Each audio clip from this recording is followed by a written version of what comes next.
আসসালামু আলাইকুম ওয়া রাহমাতুল্লাহ। তো নিয়মিত আমার আলোচনা বা ভিডিও অনেক ভাই বোনেরা শোনা থাকেন। ক্ষুদ্র আকারে ক্ষুদ্র মানুষ আলোচনা করলেও অনেকে শোনেন, আলহামদুলিল্লাহ। তো এই জন্য আমি আজকে চিন্তা করলাম যে বর্তমান সময় ইনফ্লুয়েঞ্জা, অর্থাৎ এখন এই সময় সর্দি জ্বর চিকিৎসা, আমরা যেটা বলি যে ইংরেজিতে ইনফ্লুয়েঞ্জা, বাংলা হলো বহু ব্যাপক সর্দি। কিন্তু আলোচনার বিষয় হলো, জানার বিষয় হলো, সকলেরই জানার দরকার, সেটা হলো আপনার কারণ কি। একটি ভয়ঙ্কর প্রকৃতির বহু ব্যাপক রোগ, ইহার কারণে সম্পর্কে উল্লেখ করা যায়। ইহা একটি বিশেষ প্রকৃতির রোগ এবং মাইক্রোভাইরাস নামক এই জাতীয় জীবাণুর দ্বারা ইহা সৃষ্টি লাভ করে, চারিদিকে ছড়িয়ে পড়ে। ইহা কখনো ভয়ঙ্কর মহামারী রূপে দেখা দেয়। এই জাতীয় ভাইরাসের দ্বারাই এই রোগ সৃষ্টি হয়। সেই ভাইরাসকে তিন ভাগে ভাগ করা যায়। যে জাতীয় ভাইরাসের দ্বারাই এই রোগ সৃষ্টি হয়, সেই ভাইরাসকে তিন শ্রেণীতে ভাগ করা যায়। এক নাম্বার, অর্থাৎ এ জাতীয় ভাইরাস বহু ব্যাপক। ওই তো বললাম বাংলাতে বহু ব্যাপক সর্দি। ইংরেজিতে সেটাকে বলা হয় আপনার এপিডেমিক, সৃষ্টি করে থাকে। বি জাতীয় ভাইরাস স্থানীয় অংশে বেশি করে সৃষ্টি করে। সি জাতীয় ভাইরাস অল্প দিনের মধ্যে হঠাৎ রোগ সৃষ্টি করে। এই তিন ধরনের ভাইরাসের আকৃতির মধ্যে আবারও নানান পরিবর্তন দেখা যায়। ইহা অত্যন্ত সংক্রামক। যদিও ইনফ্লুয়েঞ্জা জীবাণুর দ্বারাই সাধারণ মানুষের সাধারণত মৃত্যু ঘটিত হয় না, ঠিক আছে কথা, কিন্তু ইহা মানুষের জীবনী শক্তিকে খুবই দুর্বল করে দেয় এবং এতে দুর্বল করে যে শীঘ্রই নিউমোনিয়া জীবাণু ফুসফুসকে আক্রমণ করে। নিউমোনিয়া পরে আপনার ক্রনিক ডিজিজ 3rd ডিগ্রি চলে গেলে তখন আপনার ব্রঙ্কাইটিস সৃষ্টি হয়। আবার দেখা যায় যাদের নিউমোনিয়া আছে, ব্রঙ্কাইটিস আছে, ফুসফুস আপনার সংক্রমণযুক্ত, তেনারা দ্রুতই তো করোনা ভাইরাসের মধ্যে আক্রান্ত হয়েছিলেন, যেটা কি ক্যাভিটি 19। এই জন্য শেষ পর্যন্ত ইয়া রোগী আক্রান্ত হয়ে রোগীর মৃত্যু ঘটে। লক্ষণ: রোগ জীবাণু শরীরে প্রবেশ করে, প্রথমে শরীর ম্যাচ করে। বুঝবেন কিভাবে? বুঝবেন, হয়তো আপনি আজকে মোটরসাইকেল নিয়ে হয়তো সন্ধ্যার সময় কোথা থেকে এসেছেন, আসলে দেখেছেন যে শরীর ম্যাচ করতেছে, হালকা হালকা ব্যথা করতেছে। এরপর আবার কিছুক্ষণ পর দেখবেন যে লাগতে একটু পানি আসতেছে। তখন আমরা সাধারণত মনে করি যে এটা সাময়িক সাধারণ ব্যাপার, এটা কোনো সমস্যা না। কিন্তু না, এটা আপনার বহু ব্যাপক দূরত্ব সৃষ্টি করে আপনাকে নিয়ে যাবে। কারণ এটা আপনাকে গুরুত্ব দিতে হবে। বিশেষ করে এলোপ্যাথিক পল্লী চিকিৎসকগণ এটা আপনাকে প্রথমে ইউনানি সিরাপ দিবে, হয়তো বা প্যারাসিটামল বা নাপা এক্সট্রা বড়ি দিবে। তখন পারবেন না, আবার পরের দিন যাবেন, আপনাকে অ্যান্টিবায়োটিক দিবে, দিয়ে আপনাকে হাতুড়া মতো আতা বাতা করবে। শেষে যখন এই কাজটা ভালো হচ্ছিল না, বিশেষ করে বেশি যেটা আটকে যায় সেটা হলো আপনার মাইক্রোভাইরাস, যেটা শ্বাসযন্ত্রের সংক্রমণ, যেটা শ্যালপা ঘটায়, সেটা হলো এই জায়গাতে না আগে পাবে, এই জায়গাতে না আমার কাশ ওঠে, এই জায়গাটায় কি যেন ব্যথা ধরে থাকে, এই জায়গাতে না আমার যেন ইয়ে হয়। এইটা যখন শ্যালপা জাতীয় জিনিস কিনা, একটা হলো এপিডেমিক, এটা হলো আপনি সর্দি ভাইরাসের আপনি পরিচিত নাম, এটা আমাদের বিশেষভাবে এত জানার দরকার নেই, চিকিৎসকগণ জানবেন।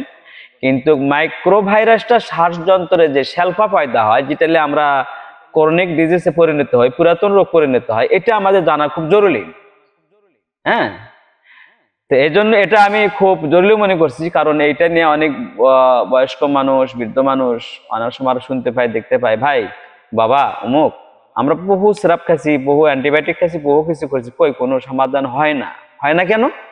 ওই মাইক্রো ভাইরাসটা এমন ভাবে বসবাস করছে যেটা ওটা আর আপনি ধ্বংস করতে পারছেন না। কেন? ওই শেল্পাটা ওখানে বারবার তৈরি হচ্ছে, শেল্পাটা তৈরি করা বন্ধ করে পারতেছেন না, কিন্তু অ্যান্টিবায়োটিক খাচ্ছেন, শেল্পা যা তৈরি হচ্ছে সেই শেল্পাটা ধ্বংস করতেছেন, কিন্তু শেল্পা যাতে বারবার উৎপাদন না হয় সেটা তো বন্ধ করতে পারতেছেন না। তো যাই হোক, আলোচনার ফাঁকে আমি মেডিসিনের কথা বলতে চাচ্ছিলাম। তো এই এই আলোচনার ফাঁকে এই ফাঁকে বলেই দিই, ধারাবাহিকভাবে মেডিসিন বলতে চাচ্ছিলাম। তো বিশেষ সুবিধার্থে, আমাদের সুবিধার্থের জন্য, বিশেষ করে সাধারণভাবে আমাদের যাদের বুঝতে সহজ হবে, যে সেই ভাষায় কথা বলার জন্য আমি চেষ্টা করতেছি। তাছাড়া মূলত আপনার মাইক্রো ভাইরাস, তারপরে আপনার এপিডেমিক ভাইরাস, এগুলো না আপনার যেগুলো ডাক্তারি শাস্ত্রে আপনার ভাষা, যেমন ধরেন প্রশ্ন যদি করেন মাইক্রো ভাইরাস এর শব্দটা কোথা থেকে এসেছে, এটা হলো গ্রিক দেশের ভাষা। হ্যাঁ, তারপর মাইক্রো ভাষাকে ভাগ করে আবার আপনি দেখেন যে ভাগ করবেন, একটা হলো আঞ্চলিক, একটা হলো আন্তর্জাতিক ভাইরাস। আন্তর্জাতিক ভাইরাস মানে যেমন ধরেন যে আপনি করোনা ভাইরাসে পরিচিত ছিলেন, এই করোনা ভাইরাসটা সারা পৃথিবী জুড়ে, এটা আন্তর্জাতিক। হ্যাঁ, মাইক্রো ভাইরাস, এপিডেমিক ভাইরাস, এটাকে আবার আরেক ভাগে ভাগ করা যায়। তো এটা হলো বিশ্বব্যাপী, এটা হলো নিজের আঞ্চলিক গোষ্ঠী ইত্যাদি। তো ওইগুলোর মূল বিষয় নয়, মূল বিষয় হলো আমরা সাধারণ গ্রাম অঞ্চলে মানুষ যেটা আমরা আসি, অনেক ভাইরা আসেন ইমামতি করি, সাইকেল চালায়, অনেক ভাইরা আসেন আমরা বিভিন্ন, সকালে উঠে আমার কাজে যেতে হয়, তো আমার এখান থেকে কাজ যাচ্ছেন না, তো আমরা যখন আপনার মাইক্রো ভাইরাস বা শেল্পা বারবার উৎপাদন হচ্ছে, সেই ক্ষেত্রে কেলিবাই হোমিওপ্যাথি ওষুধ এটা আমরা দিয়ে থাকি, আমি দিয়ে থাকি। কারণ ওইতে হয়তো আমি ঘন ঘন প্রয়োগ করে দিতেই, হয়তো 1 ঘন্টা 2 ঘন্টা পর পরই খাবেন, দেখা যাবে যে কয়েক ঘন্টা পরে এটা আবার নামে চলে আসে, নামে চলে যায়, এখান থেকে থাকে না, এখান থেকে কাশ ওঠে, এখান থেকে আমার কষ্ট হয়, এখানে কি যেন বেজাল কুক করে ওঠে, পর এখানে তো নামে আসে, তখন আবার কাশের আবার কণ্ঠ পাল্টা যায়, তখন আবার কুকুরের মতন ঘেউ ঘেউ ঘর ঘর করে। যখন দেখবেন যে ঘেউ ঘেউ করে, তখন বুঝবেন যে এই শেল্পাটা কাঁচা আছে, আর যখন ঘর ঘর করবে তখন বুঝবেন যে শেল্পা এখন পাকছে, কিন্তু বেশি যেটাকে অবাধ তারের মতো লম্বা হয় শেল্পা জাতীয়, সেটা উঠতে চায় না, সেই ক্ষেত্রে কেলিবাই দিলে ওটা আবার দলা দলা উঠে যাবে। তবে হ্যাঁ, ইউনানি মতে হামদাতের, তবে এই ক্ষেত্রে আপনি ইউনানি যদি কোনো সিরাপ ব্যবহার করতে চান, বিশেষ করে পল্লী চিকিৎসক ভাইদের আমি অনুরোধ করব, যে অনেক সময় মস্তিষ্কের মাথা ভার হয়, শিলিশা চাপ দেয়, সর্দি জ্বর, ইনফ্লুয়েঞ্জা, বহুবিধি সর্দি জ্বর, শিলিশা, গাও ম্যাচ ম্যাচ ব্যথা করতেছে, সেক্ষেত্রে যদি সিরাপ ব্যবহার করতে চান, হামদাতের সাদুরি সিরাপ দিবেন। আর বুকের মধ্যে শেল্পা যদি জমে, সেই ক্ষেত্রে আপনি অ্যালভাসিন হামদাতের সিরাপ দিবেন। এই দুই সিরাপটা ইউনানি জগতের সবচেয়ে নিরাপদ এবং বিশ্বস্ত এবং বিজ্ঞানসম্মত, এটা কোনো ক্ষতি হয় না। আর অন্য সিরাপে আপনার নাম দিয়েছে ইউনানি, কিন্তু ওর মধ্যে কেমিক্যাল সংযুক্ত করে আপনাকে দ্রুত এটা কিছু আরোগ্য করে আপনাকে সান্ত্বনা দেওয়া সিরাপ। এই সিরাপগুলো বিশেষ করে লাভ হয়, আর সাদুরি, অ্যালবাসিন, হামদাতের এই দুই সিরাপত লাভ হয় না, বিদায় অনেক পল্লী চিকিৎসক কিনেন না। তো আমি আমার আলোচনা যারা শুনবেন, তারা আপনারা এই ধরনের সিরাপের প্রয়োজন মতো, যদি কোনো পল্লী চিকিৎসক আপনাকে সিরাপ লেখে, সিরাপ দেয়, লেখে না তো বড় স্যারেরা, এমবিবিএস ডাক্তাররা, তেনারা যে সিরাপ দেয় সেই সিরাপ খাওয়া যাবে। কিন্তু পল্লী চিকিৎসকেরা হয়তো 12 টাকা দামের সিরাপ নিয়ে এসে, পাশের সিরাপ, সেটা আপনি 50 টাকা করে বেশি, 40 টাকা মূল্য আছে। এই জন্য আপনারা এই সাদুরি সিরাপ খাবেন। আর হোমিওপ্যাথিতে কেলিবাই এটা খাবেন, কিন্তু এই কেলিবাইয়ের পাওয়ার চিকিৎসকের পরামর্শে আপনাকে খেতে হবে, নিজের মন গড়া ভাবে এটা খেতে পারবেন না। তবে কোনো অনেক হোমিওপ্যাথি চিকিৎসক আছে ধরতে পারতেছে না, সেক্ষেত্রে বলবেন কেলিবাই দেন, আমার সাথে যোগাযোগ করবেন, করে আমি পাওয়ার বলে দেবো ইনশাল্লাহ। এই জন্য লক্ষণ কিভাবে জানবেন যে আমার ইনফ্লুয়েঞ্জা হয়েছে? আর ইনফ্লুয়েঞ্জা তিনি কোন রূপ কষ্ট ভোগ করে না, পরে ধীরে ধীরে নিম্নলিখিত লক্ষণগুলো দেখা দেয়।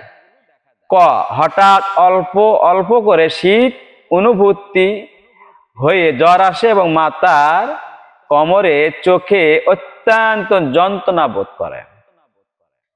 খ, বমি বা বমি ভাব দেখা দেয়, সর্দি কাশির লক্ষণ দেখা দেয়। গ, বায়ু নালীর বা কৈশিক নালীর প্রদাহ ভাব দেখা দেয় অথবা পেটের রোগ বা মস্তিষ্কে রক্তধিক্য এবং প্রলাপ ভাব দেখা দেয়। খ, গ, গ, ঘ, ঘ, এই রোগ শরীরে নানা স্থানের অভ্যন্তরীণ ঝিল্লি গাত্রে ব্যথা সৃষ্টি করে, অর্থাৎ শরীরে যেগুলো আপনার মাংসপেশি স্থানে ব্যথা সৃষ্টি করে, ম্যাচ করে, এই কথাটা আর কি। এগুলো না আপনি বুঝতে পারবেন। তো সেই ক্ষেত্রে আপনি কক্কাসের ইনফেকশন নিয়ে আলোচনা, ভয়ঙ্কর উপসর্গ ভাবি ফল নিয়ে আলোচনা। তো ইনফ্লুয়েঞ্জা, যাই হোক, মিউক্রোবাইক্টস,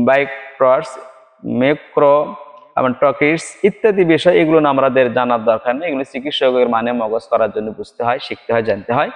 আপনার মূল বিষয় হলো আমি যেটা আবারও গোছায় দিচ্ছি, সেটা হলে যে আপনাকে হয়তো একটা কোনো শীতের মধ্যে কোথাও থেকে আসছেন, আপনাকে হালকা হালকা সর্দি লাগছে, আপনি কারে করতেছেন না। তা আমি আরেকটা সহজ বুদ্ধি করে দেই, সেটা হলো আপনার এই সরিষার তেল তখন আসা মাত্রই গাও ম্যাচ ম্যাচ করতেছে, মনে ঠান্ডা লাগলো, বাসে আসলাম, অমুকের মা আমাকে তো ঠান্ডা লাগছে, তাহলে সরষের তেল দাও। তো সরষের তেল লাখে দিবেন, কন্টাতে দিবেন, নাভিতে দিবেন, মলদারে লোকদের ঢুকা দিবেন এবং অন্ডকোষে বিচিতে সরষের তেল দিবেন। আবার সরষের তেল গরম করে 20টা লোকের লোকের দিবেন। ততক্ষণে দেখবেন যে আপনার ওই ইনফ্লুয়েঞ্জা হবে না আপনার। আর যদি হয়েই যায় তাহলে আপনি কালাই জিরা খাবেন পান দিয়ে। এরপর আপনি লবঙ্গ, লং, তেজপাতা, লং আর আপনার এই যে গাছ বাদাম, জাম্বুর ফল বলে, এই গাছ বাদামটা আপনি মাখা খাবেন। কিন্তু বিশেষ করে লংয়ের বিষয়টা আবার আমি ভিন্ন একটা আলোচনা নিয়ে আসবো। আমি আশা করি ইনশাল্লাহ অবশ্যই লংয়ের যত আলোচনা আপনার ইউটিউবে, ফেসবুকে লেখা বা ভিডিও দেখি, কি পরিমাণ খাবেন তা বলে না। কারণ লং পরিমাণে অতিমাত্রায় খেলে ফুসফুসের ক্ষতি হয়। এই জন্য লং নিয়ে ভিন্ন একটা ভিডিও করব, এটা শুনবেন, আশা করি ইনশাল্লাহ উপকৃত হবেন। তো আজকে এই ইনফ্লুয়েঞ্জা থেকে গুরুত্ব দিবেন। ইনফ্লুয়েঞ্জা থেকে আপনি নিউমোনিয়া থেকে আপনি ব্রঙ্কাইটিস, সেখান থেকে আপনি মৃত্যু ঘটতে পারে, এটা আপনি খেয়াল রাখবেন। ইনফ্লুয়েঞ্জা সম্পর্কে আপনি সচেতন হবেন। এবং আবারও বলছি, সরিষার তেল, কালাই জিরা, লং, যেটা যেভাবে আপনি প্রসেসিং করে ব্যবহার করে আঞ্চলিকভাবে আমরা সবাই জানি, সেটা সেভাবে অবশ্যই গুরুত্ব দিবেন। সেটা শহরে থাকেন, ছাত্র ভাইরা মেসে থাকেন, যেখানেই থাকেন না কেন, যে অবস্থায় থাকেন না কেন, প্রথমে সর্দি লাগলেই আপনি কি করবেন, কালাই জিরে খাবেন, লং, গরম পানি খাবেন। এরপর আপনি সরিষার তেল যেভাবে ব্যবহার করতে বললাম ঠিক ওইভাবে ব্যবহার করবেন। আশা করি ইনশাল্লাহ আল্লাহ পাক শাফা দান করবেন। তো আমার এই চ্যানেলে আপনি সাবস্ক্রাইব করে দিবেন, কমেন্টে আসবেন, শেয়ার করবেন ইনশাল্লাহ। তো ঠিক আছে, আর লম্বা সময় করলাম না। আল্লাহ হাফেজ।